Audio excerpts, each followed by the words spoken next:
Hi guys and welcome back to the Study Squad channel. I was teaching you the NCERT of class 6 and we were in the chapter 5. As you already know, we have completed the topic lithosphere. Now we are in the topic continents, जिसको महाद्वीप बोलते हैं. ठीक है.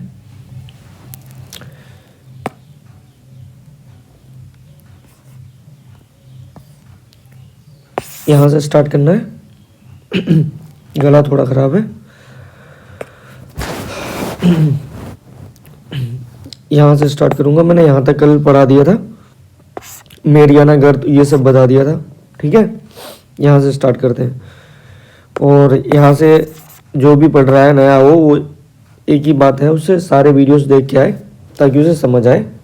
ठीक है ना. Chapter ऐसे होते हैं ना, लिंक होते हैं एक दूसरे से. अगर आप डायरेक्टली ये देखोगे ना तो आपको समझ नहीं आएगा. इसीलिए बोल रहा हूँ पहले चैप्टर को पढ़ना, फिर सेकंड को, फिर थर्ड को. फोर्थ मैंने पढ़ाया नहीं था क्योंकि वो इतना काम का नहीं था.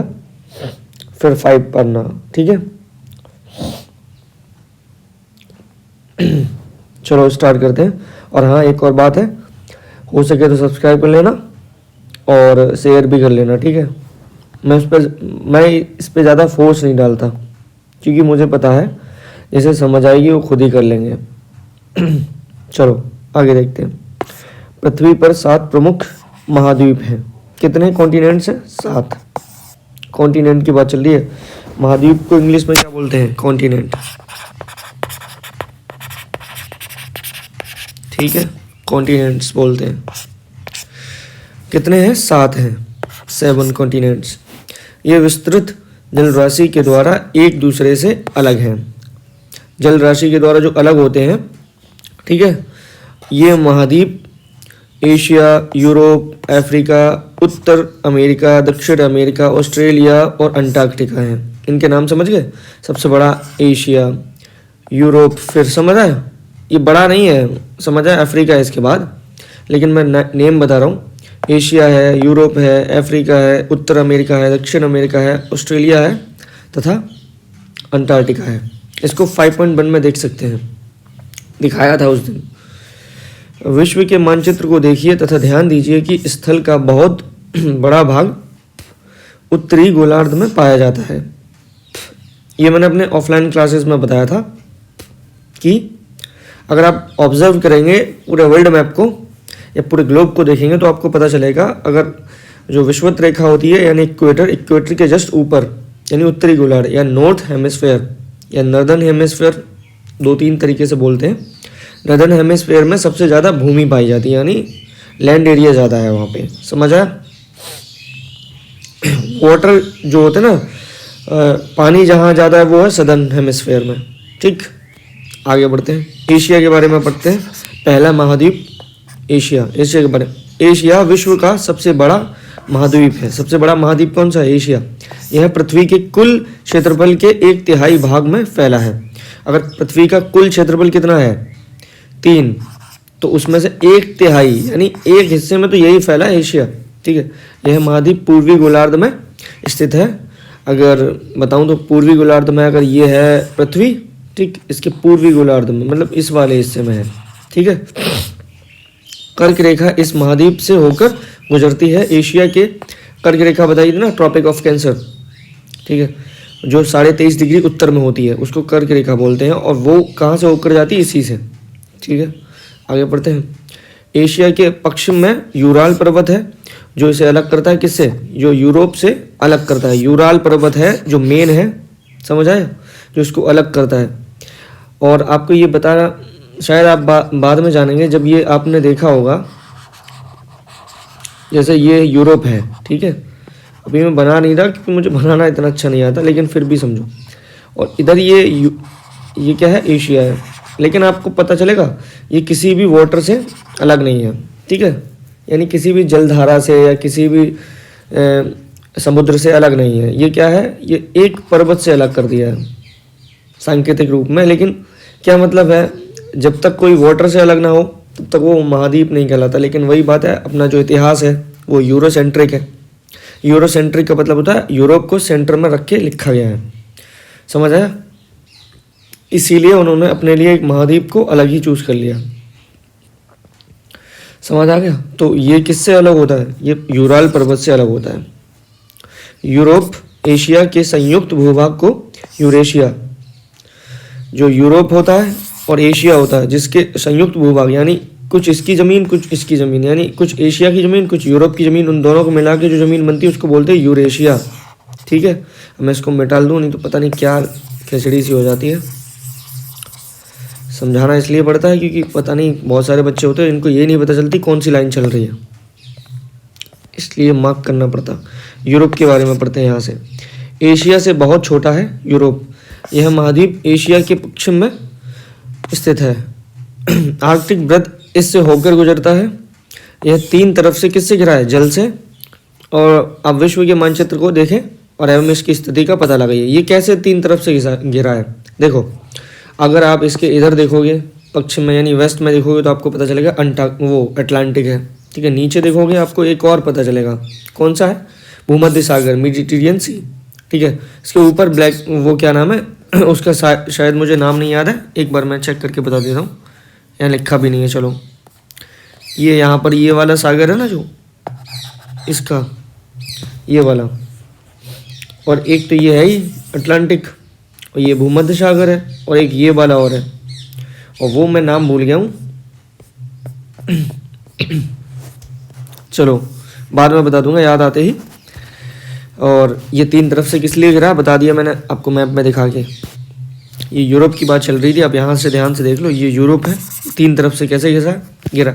अगर आप बड़े क्षेत्र को देखोगे तो आपको पता चलेगा, ये देखो एक तरफ से तो अटलांटिक से गिरा है इधर से, ठीक है, ये गिरा है यहाँ से, इधर नीचे से भूमध्य सागर से गिरा है, और ये अगर बहुत ऊपर से जाओगे तो यहाँ से आर्कटिक सागर से, समझ आए, आर्कटिक महासागर से तीन तरफ से घिर गया कौन, यूरोप।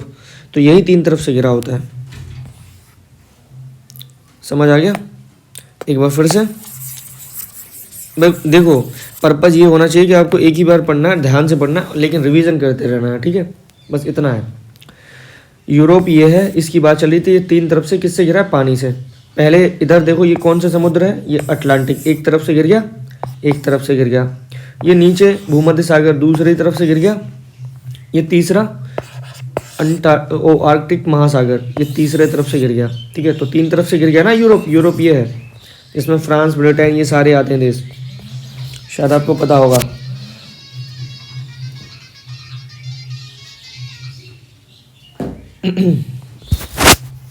कहाँ आ गए थे हम, अफ्रीका पे आ गए थे।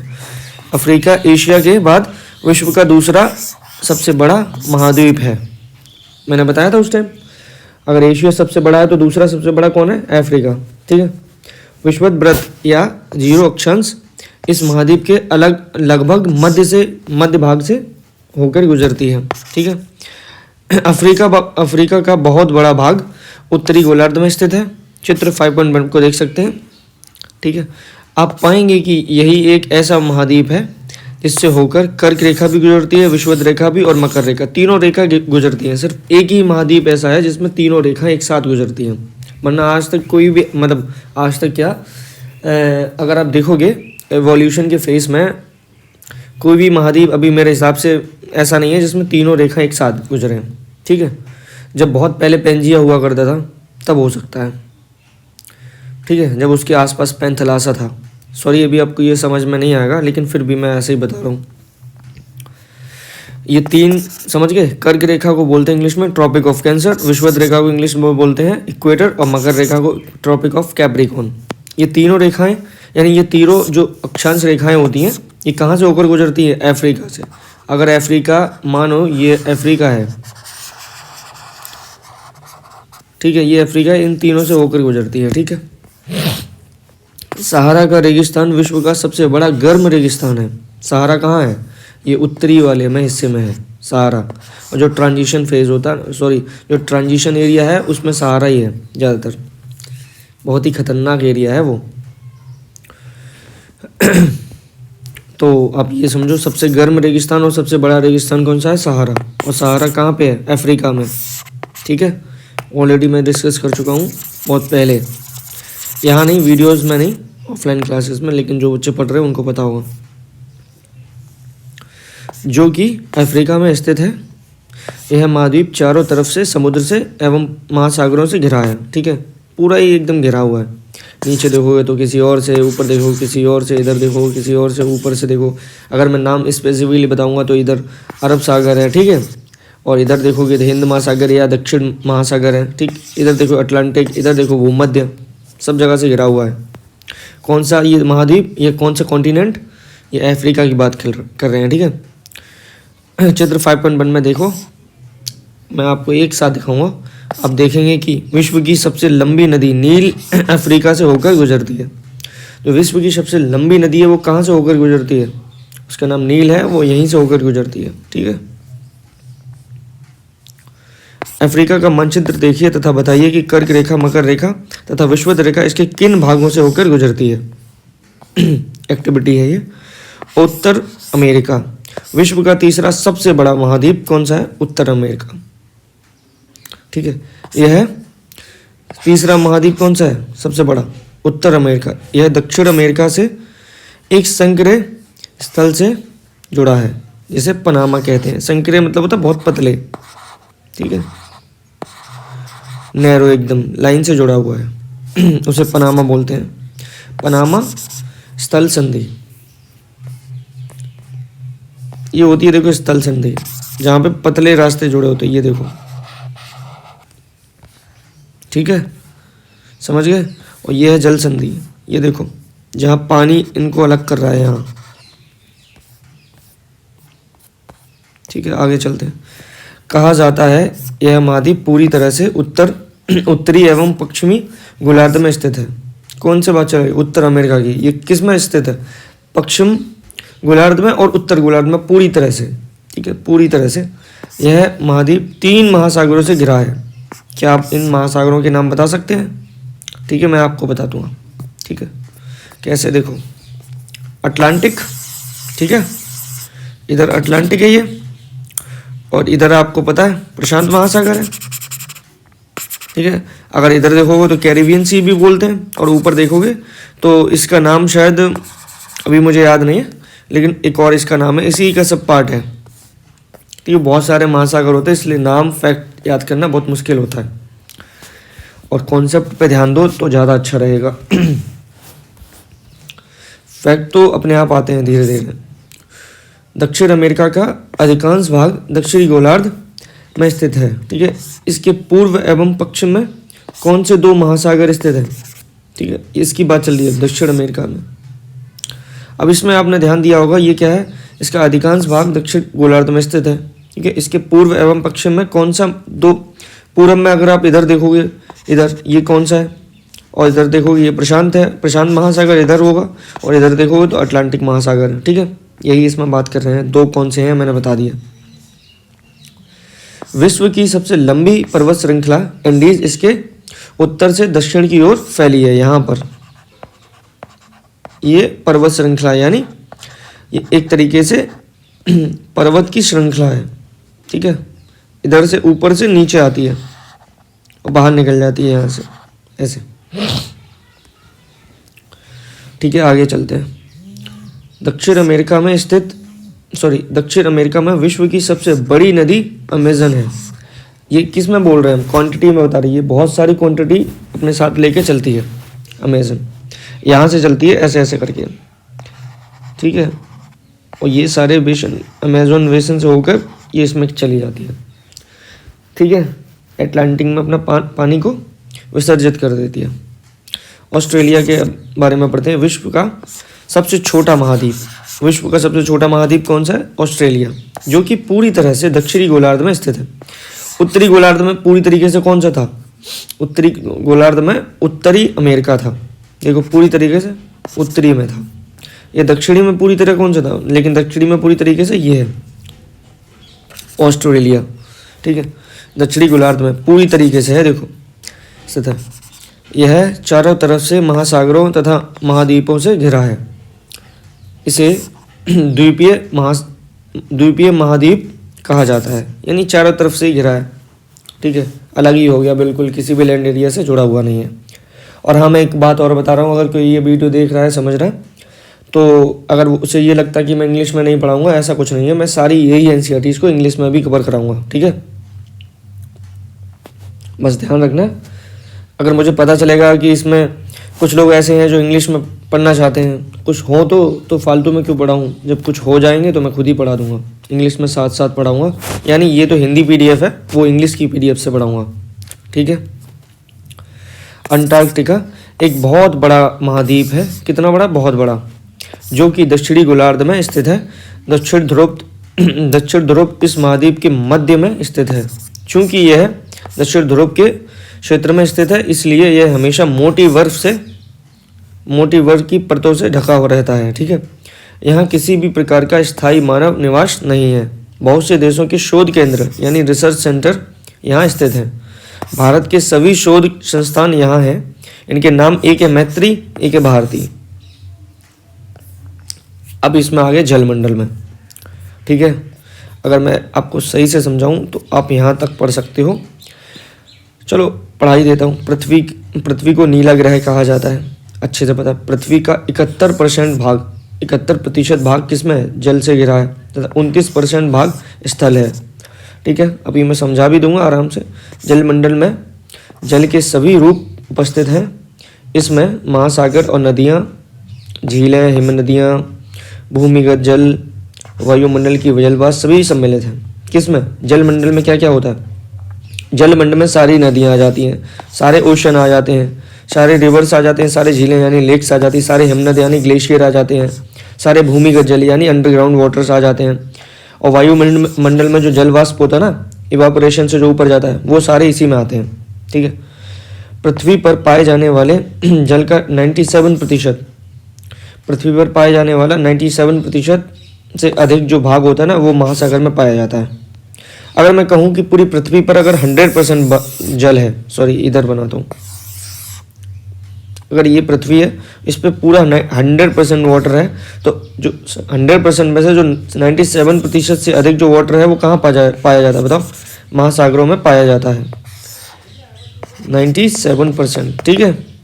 बाकी सब छोटा मोटा इधर ग्लेशियर्स में है, बहुत सारा तो ग्लेशियर में है। इसके बाद वह इतनी अधिक देखो, जो भी महासागरों में वो खारा बहुत है, ठीक है, बहुत अधिक खारा होता है कि मानव के उपयोग में नहीं आ सकता है। शेष जल का बहुत बड़ा भाग बर्फ की परतों एवं हिमनदियों तथा भूमिगत जल के रूप में पाया जाता है। आज मैं सुबह पढ़ा रहा हूँ क्योंकि रात में मुझे नींद आ गई थी, मेरी तबीयत ठीक नहीं थी, और ये जो बज रहा है अभी अलार्म बज रहा है मेरा।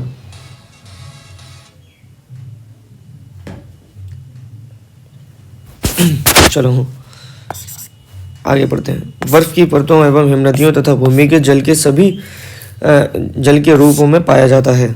जल का बहुत कम भाग ही अलवड जल है, यानी जिसमें नमक नहीं है, ठीक है। बहुत कम ही पानी है पृथ्वी पर जिसमें नमक नहीं है, बाकी सब में नमक ही है। अगर आप किसी भी महासागर को देख लेंगे, आपको सब में नमक लगेगा, बहुत ही ज़्यादा। सैलिनिटी इतनी है कि आप पी नहीं सकते। अगर आप नमक का पानी पी लेंगे तो आपकी बॉडी डिहाइड्रेट हो जाएगी बहुत ही ज़्यादा, ठीक है। और हार्ट अटैक के चांस इसलिए बढ़ जाते हैं क्योंकि जब भी आप नमक का ज़्यादा इस्तेमाल करते हैं तो शायद आयोडीन की मात्रा भी बहुत ज़्यादा पहुंच जाती है, और बहुत सारे ऐसे एलिमेंट्स होते हैं जो हार्ट बीट को बहुत तेज़ कर देते हैं, ठीक है। आप खुद ही एक दिन बायोलॉजी में खुद समझ जाएंगे क्यों मैं ऐसा बोल रहा था। तो इसीलिए ये उपयुक्त नहीं होता मानव के लिए, ठीक है। आगे बढ़ते हैं।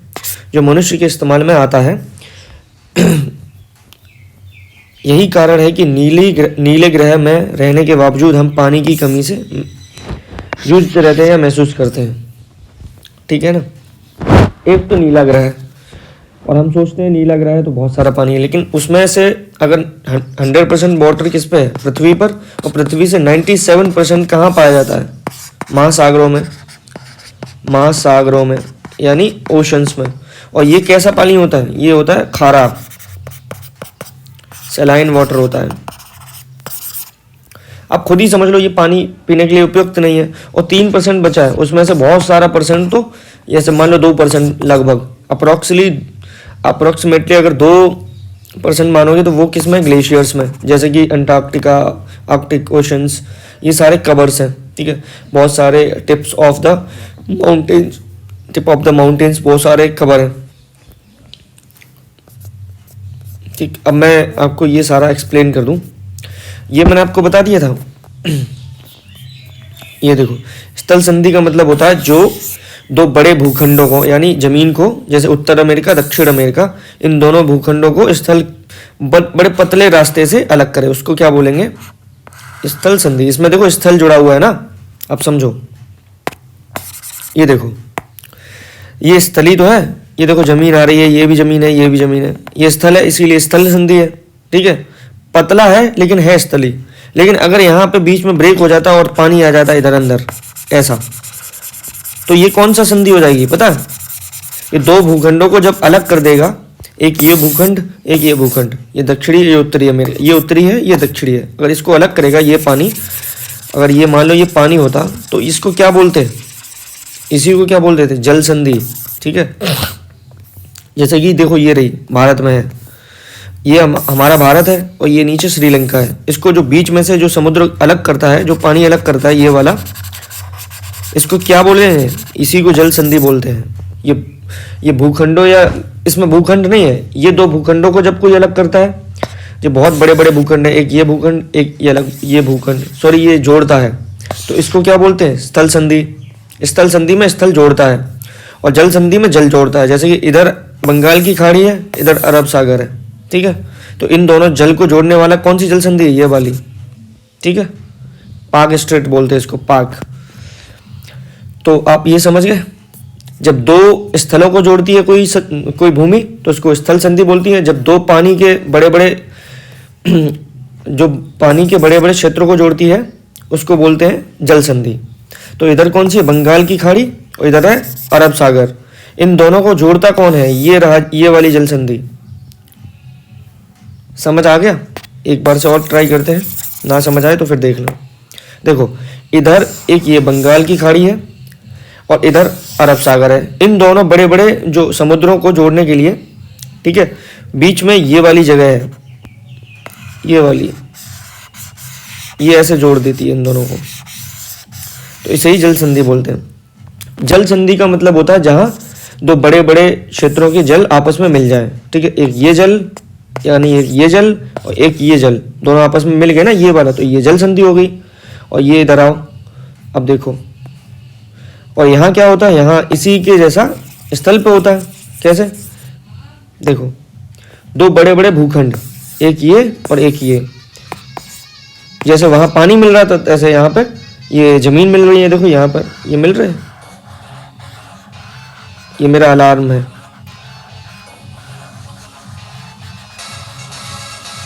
ठीक है,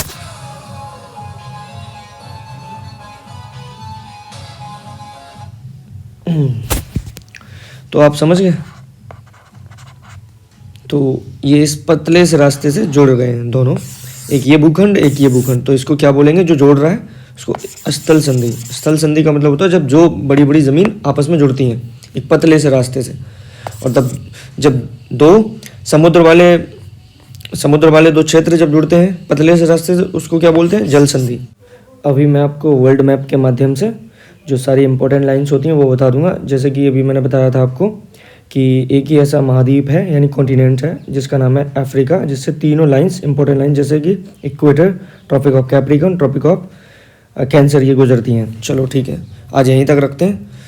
आगे के लिए नहीं, सॉरी, एक मिनट रुक जाओ, ये और बताना था, थोड़ा सा बस रुक जाओ। अब यहाँ देखो,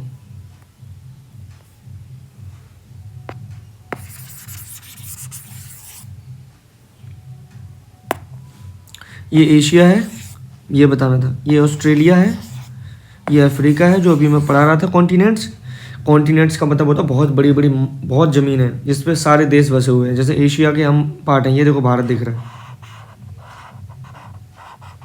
ठीक है, ये वाला भारत है, ये यूरोप है, ये वाला, ये उत्तर अमेरिका है, ये दक्षिण अमेरिका है। और आप देखोगे तो ट्रॉपिक ऑफ कैंसर, ये तीनों मैंने किससे गुजरते हुए बताई थी? ये तीनों किससे, कौन से महाद्वीप ऐसा है जिसमें से ये तीनों जो बड़ी बड़ी रेखाएं होती हैं, इनका नाम तो विषुवत रेखा और कर्क रेखा और मकर रेखा, यानी equator, tropic of Cancer, tropic of Capricorn, ये तीनों किससे गुजरती हैं? ये सिर्फ एक ही महाद्वीप से गुजरती हैं, उसका नाम क्या है? अफ्रीका। देखो ये जा रही है कर्क रेखा,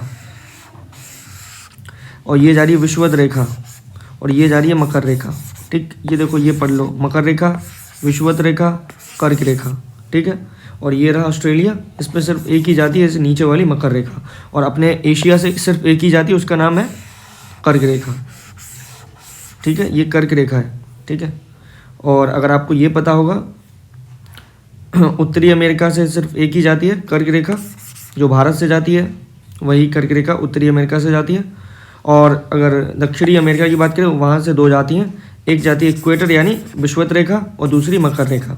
हो गया बस। ठीक है, ये अंटार्कटिका है, ये बर्फ़ से पूरा, ये सफ़ेद लिख रही है ना, ये बर्फ़ से पूरा ढका हुआ है, ये भी महाद्वीप है। और बस आपको ये समझ ही आ गया हो, क्या ही बताऊँ। और मैं बस एक बार देख ले रहा हूँ मैंने सारा बता दिया इसमें कि नहीं।